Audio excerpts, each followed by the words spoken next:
Okay, so we talked about, I uploaded the last video about mass.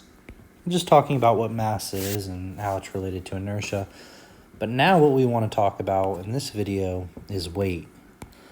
And that's because that's what we're going to use with our forces. So weight, which sometimes we see as being W with the vector, is the object of an object is the gravitational force exerted on the object. So this is the force we're going to be talking about. So for example, when we drew this free body diagram in one of the previous videos, this right here is our weight force, or here is your weight force. Another way of looking at it. You can also put mg. It's not wrong, but that's something that I just wanted to show. If we're to just look at a quick example of an object in free fall, if we were to draw a free body diagram, because that's the whole point, working towards being able to draw free body diagrams, we could let this be our object. And if it's in free fall, the only force affecting it is gravity. I usually like to start with non-contact forces, and the only one we'll really deal with in this class is gravity, which is the mass times the acceleration.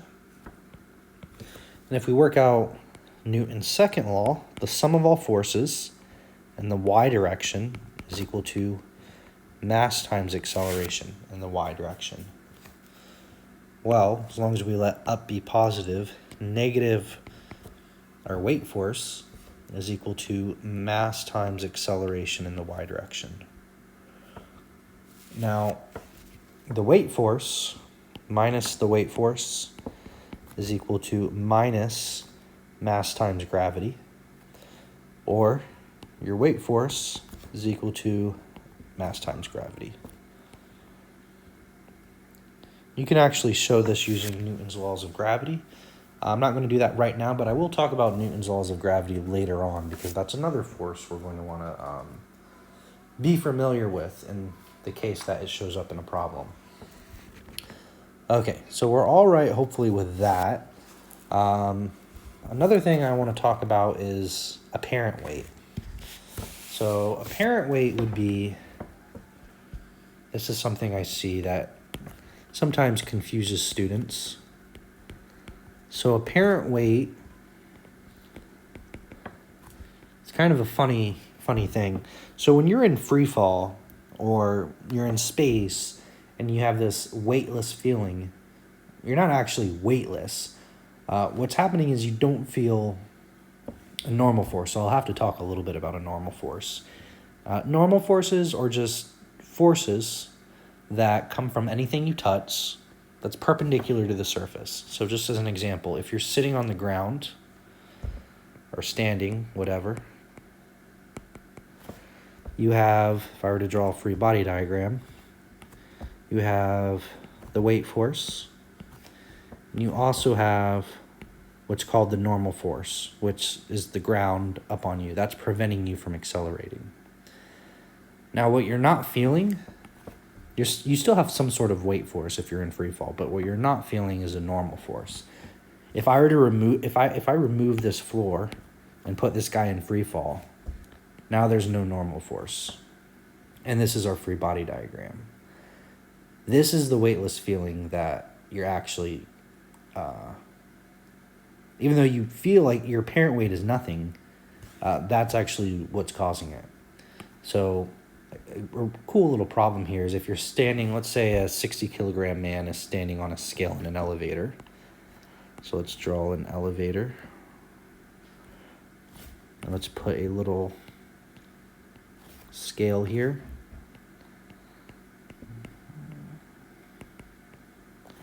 And the elevator is connected, obviously, and it's accelerating. Let's say it's accelerating at 3 meters per second squared. What will the number on the scale say? So the first thing that we always want to do, and this is kind of what we're working up to, is drawing a free body diagram. So if we were to draw a free body diagram here, this dot can be the man. And what does he feel? Or what forces are exerted on him? Well, we still have our weight force. That doesn't go away. And we have a normal force. So if we were to do Newton's second law, we'll do it in the y direction. That's the only place there's anything going on. This is Newton's second law. This will be a reoccurring pattern after you draw a free body diagram. You'll use Newton's second law. So we drew our free body diagram. Now we're working with Newton's second law.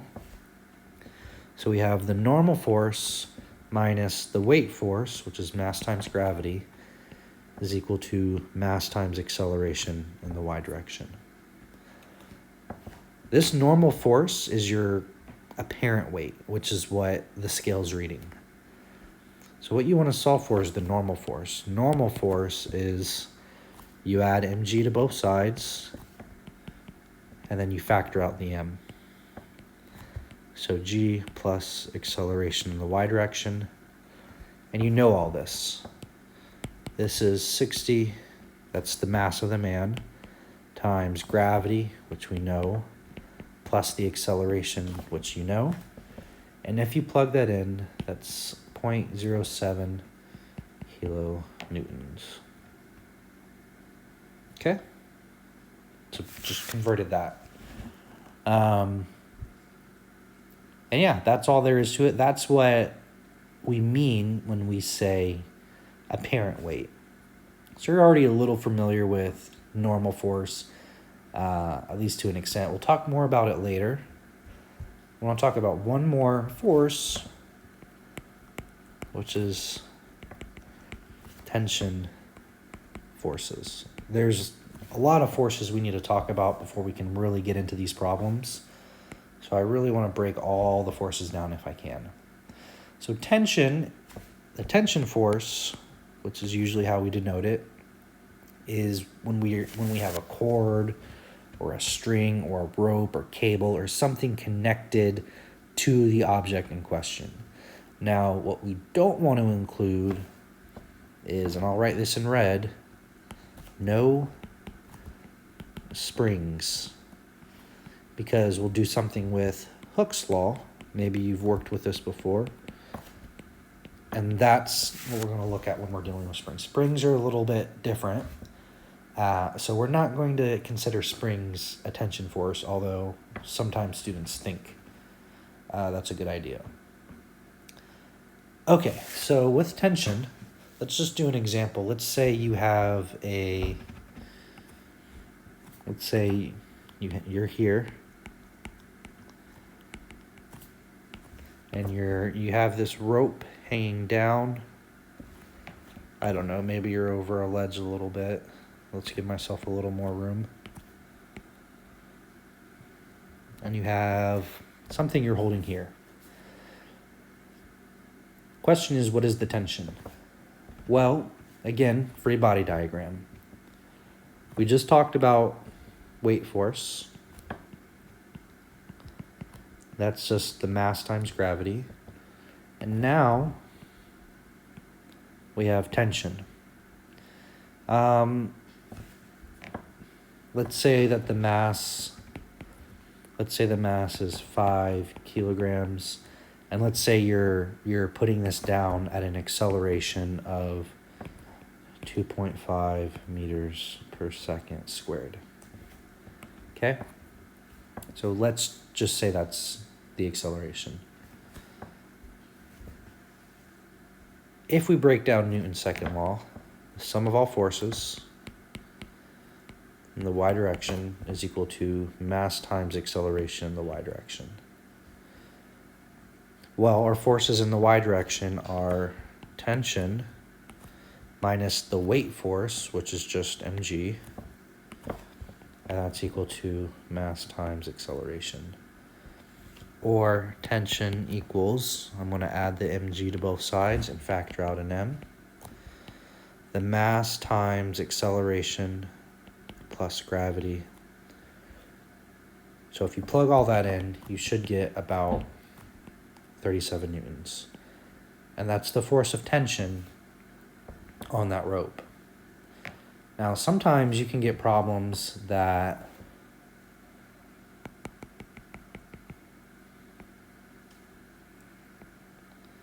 let's say we have two ropes holding onto this package. And let's say they're 20 degrees off of the horizontal. Okay? Well, if we were to draw a free body diagram for this box, let's say the mass is 4 kilograms, and let's just say it's stationary. If I wanted to draw a free body diagram for this, well, we have the weight force still, which is mass times gravity, and we have these two tensions. I'll call this tension 1 and tension 2, that are 20 degrees off like that. So they're at an angle. These sometimes pop up, and it's good to be familiar with these. And now, if you want, you can do Newton's second law. And the sum of all forces we can do in the y direction is mass times acceleration in the y. It's stationary, so there is no acceleration. Our y components will be this part of tension 1, this part of tension 2, and gravity. And we'll think of our coordinate system as this is positive y, this is positive x. So we only want the y components of force. So we have T1, it's opposite, so sine of 20 degrees, plus T2, sine of 20 degrees, minus mass times gravity is equal to 0. Okay? Now, we're going to say that these tensions, they're the same rope, so I'm just going to call them T. We can do the exact same thing in the x direction, and the acceleration will be 0 for the same reasoning. And for that, what we want is this part of tension and this part of tension. So T cosine theta, cosine 20 degrees, minus T cosine 20 degrees. And that's because one of them's on the left compared to the other. So we can use either equation. I'm going to look up here. And what do we have? We have 2t sine of 20 degrees, combining like terms. I'm going to add the mg over. And that part's here. Or tension is equal to mg 2 sine of 20 degrees. We know the mass, gravity's a given, and that's a constant. So if you plug these values in, you should get about 57 newtons is the tension force. Okay? And that's all that there really is to it. We had to break this one up in components, so we had to look at both the x and the y direction. This is important because a lot of problems are going to require us to look at this. You normally aren't going to have just one-dimensional motion. It'll probably be closer to 2 dimensions. And a lot of times what you look at is a pulley problem. So a pulley problem, you'll have something like a roof, string, circle, and then you'll have like mass 1, mass 2, and you want to explain the dynamics of this. Now, pulleys, a lot of times we're going to assume the pulleys are frictionless. I'm not going to solve really any pulley problem just yet, at least nothing crazy. But what I do want to do is just show you kind of what we're working towards. In these cases, both masses will have a tension force. So mass 2 will have a tension force, mass 1 will have a tension force. They'll both have a weight force, and their tension forces are going to be the same. They'll be in different directions, but they'll be the same in terms of the magnitude. One way to consider this, how pulleys work, is imagine that, where the pulley bends here, where the pulley bends, imagine that's bending over your coordinate axis. Or another way to think of it is imagine if you just stretch this pulley out in one direction. Or maybe another way would be if it was really, really tight here and it almost looks like it's the y-axis. I think the best way is just imagining your coordinate axis is kind of bending over it. Not actually doing that, but that's a helpful way to consider it. So those are what we're working towards. We have a few more that we have to talk about. I don't want to talk about them right now. Let's see. We're going to need to talk about friction forces. We talked pretty decent about normal. Normal forces, just as a review. Let's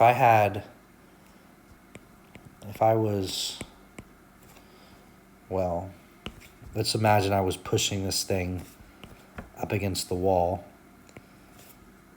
The normal force would come out. It's always perpendicular to the surface. I have a normal force here.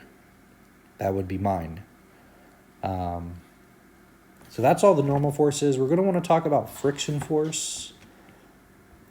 Friction, I don't know if I really want to get too deep into it, but just, I guess, a crash course. For force of friction, which I sometimes denote like this, that's going to be equal to some coefficient of friction times your normal force. Now, if this is what we call static friction, then this will be our static coefficient. Static is the friction you have without moving. If it's kinetic, it'll be kinetic. So I'm just going to denote that with A, just so you know that they go together. So in terms of the force of friction, we have static friction. That's when things aren't moving. So if you are, I guess a good example is right here on the same example I drew. This box has a friction force. Now the friction force is helping keeping the block from sliding down. So it would have a friction force pointing up. Even though it's not moving, that would be our static friction. Once it moves, you'll have kinetic friction, which they have different coefficients, but you'll use the same equation. So that would be like if you're driving a car. If you imagine driving a car, you'll probably have some friction on the road, and your force of friction would go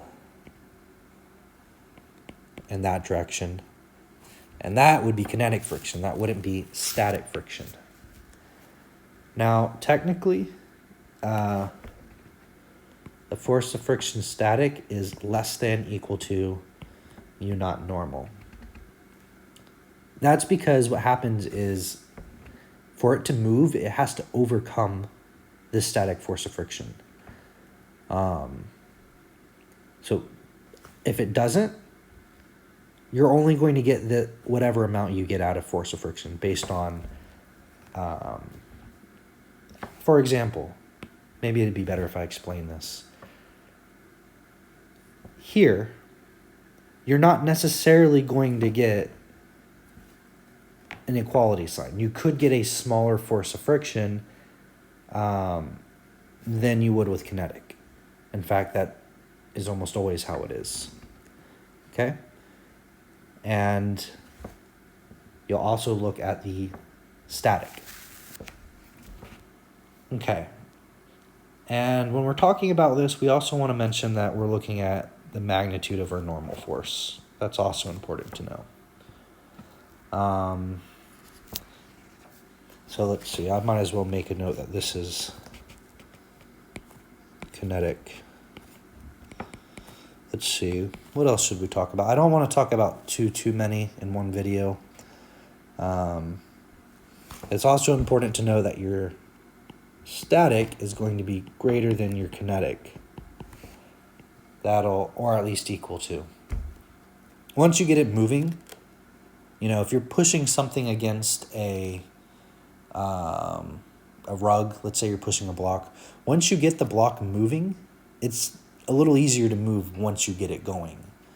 And that also kind of gets in a little with the inequality. If it's just sitting there, you're not going to have any force, friction.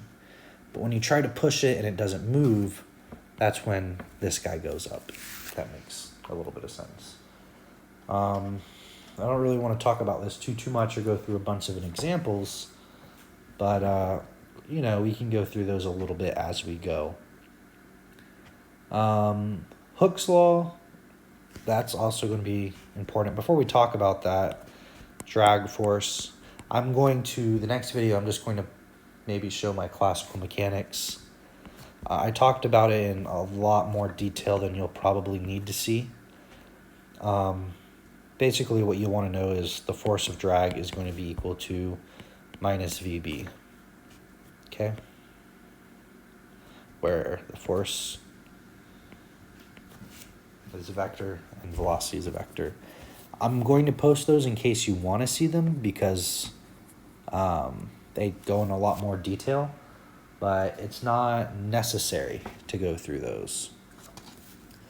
Hooke's law, I kind of want to talk a little bit about Hooke's law on its own because that gets into restoring forces. Let's see, what other forces should we talk about?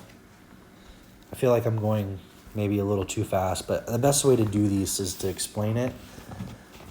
I'm just looking at the different notes I have here. Let's see. That we'll be okay with. Air resistance, I talked about that. One other thing I guess we should mention is the force due to gravity. This is Newton's law. Is big G, big M, little m over r squared. This is how we derive the force of gravity near Earth. You could derive it that way if you wanted. Maybe I'll show it in another video. We'll see. But this would be more if you're dealing with like planetary or celestial orbits. For the center of Earth or close towards the surface of Earth, it's not really necessary. Unless your teacher just wants to drive this concept home. So other than that, maybe we should talk a little bit about Hooke's law. I kind of want to just get into some of these problems. So I wanted to talk about all these forces, tension and gravity and weight and drag and spring and all these different things. But I just wanted to introduce them to you first. And then I think as we go through problems, they'll make more sense. So that's why I kind of went through this really, really quickly. I threw the equations at you. I'll talk maybe more about some of these in more detail in other videos, but I want to not waste your time giving you crazy in-depth detail. I want to help you solve problems. So that's kind of what I'm working